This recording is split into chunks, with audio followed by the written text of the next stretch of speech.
Zeyd bin Sabit radiyallahu anh belə rəvayət edir.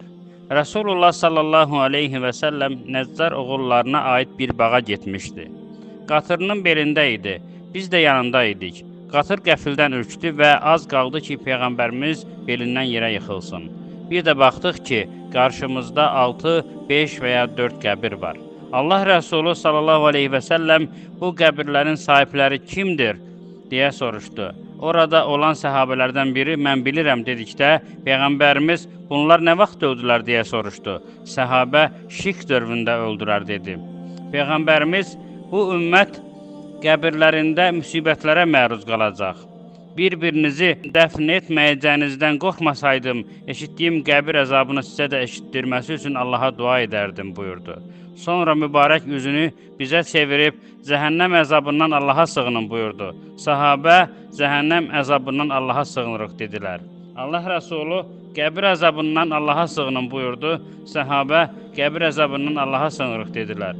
Allah Rəsulü fitnələrin gizlisindən və aşkarından Allaha sığının buyurdu.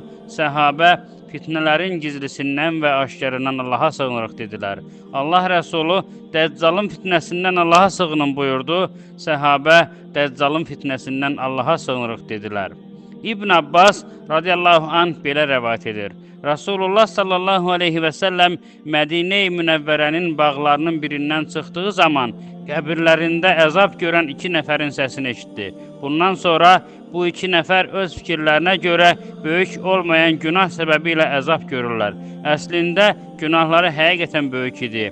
Biri ayaq yolunda natəmizdən qorunmaz, digəri də söz aparıb gətirər, dedikodu edərdi buyurdu. Sonra yaş bir xurma budağı istədi. Onu 2 yerə bölüb birini bir qəbrin, digərini də o biri qəbrin başına sancdı və qurumadıqları müddət ərzində əzablarının yüngülləşməsini umuram buyurdu. Səhabədən Əbu Dərdanın radiyallahu anh buyurduğu kimi, ey qəbir, zahirin nə qədər səssiz, lakin için nə dəhşət verici qorxularla doludur. Esselamu aleykum və rahmetullah və bərəkatuhu.